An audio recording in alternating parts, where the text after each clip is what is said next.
Atenção, hein?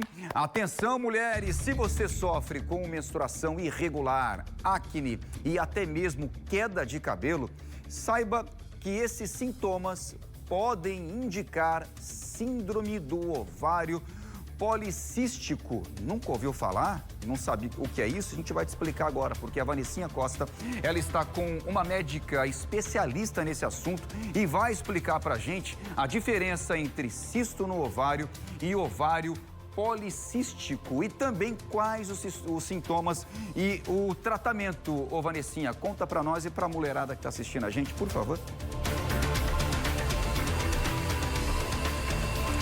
De volta, João, agora para falar de saúde e saúde feminina. Existe um número da Organização Mundial da Saúde que aponta que cerca de 6 a 13% das mulheres em idade reprodutiva, mulheres férteis, teriam ali essa síndrome do ovário policístico.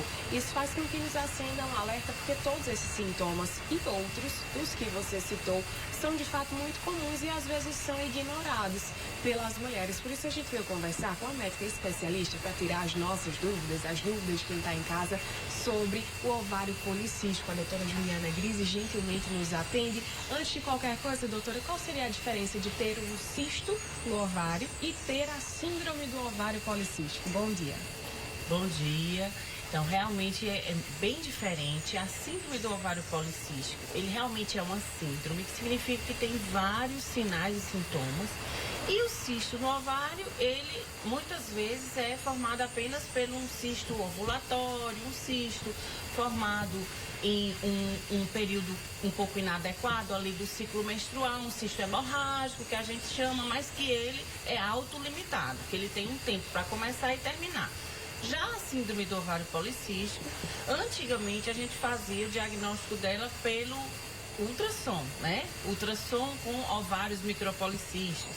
Hoje em dia, realmente, para a gente fazer o diagnóstico é um pouco mais complexo, ela abrange mais coisas, mas basicamente a paciente que tem ovário policístico, o sintoma mais marcante é a ausência de menstruação em período reprodutivo. Aquela mulher já começou a menstruar normalmente e parou por longos meses, longo período ali, sem menstruar. Esse realmente é o sintoma mais marcante do ovário policístico, que diferencia ele do cisto simples de ovário.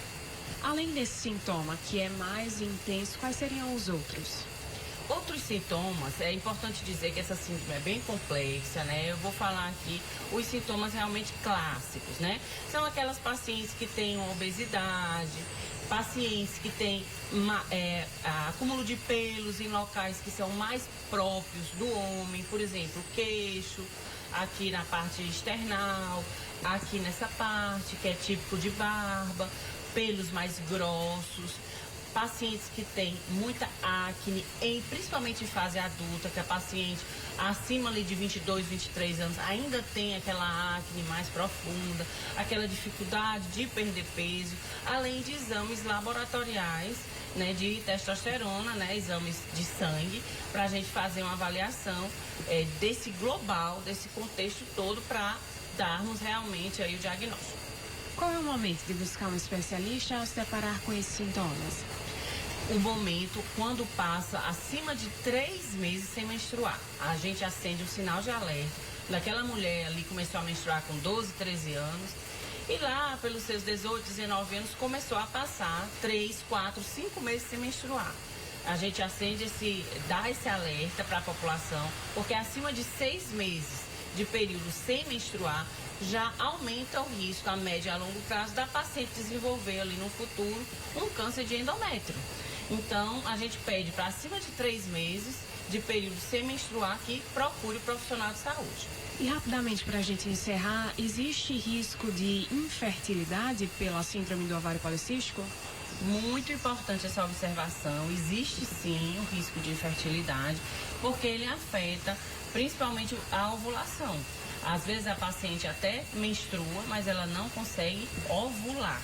Então, quando ela não ovula, a gente não tem atinge essa questão da fertilidade. Aquela mulher fica tentando anos e anos e não consegue engravidar por este motivo.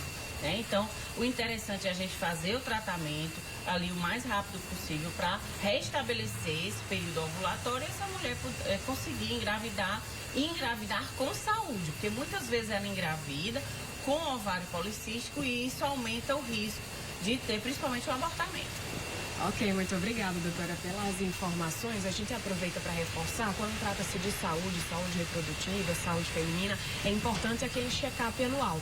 Não só o perceber determinado sintoma fora da rotina habitual da saúde da mulher, mas anualmente, no início, depois da primeira menstruação, buscar aí esses exames periódicos para garantir que a saúde fique sempre adequada e sempre avaliada por um especialista. Isso sim garante mais conforto, mais longevidade e uma vida mais equilibrada para as mulheres. João. Muito bem, Vanessinha, recado dado para as nossas amigas que estão acompanhando o nosso programa agora. Obrigado, Vanessinha, agradeço a entrevistada.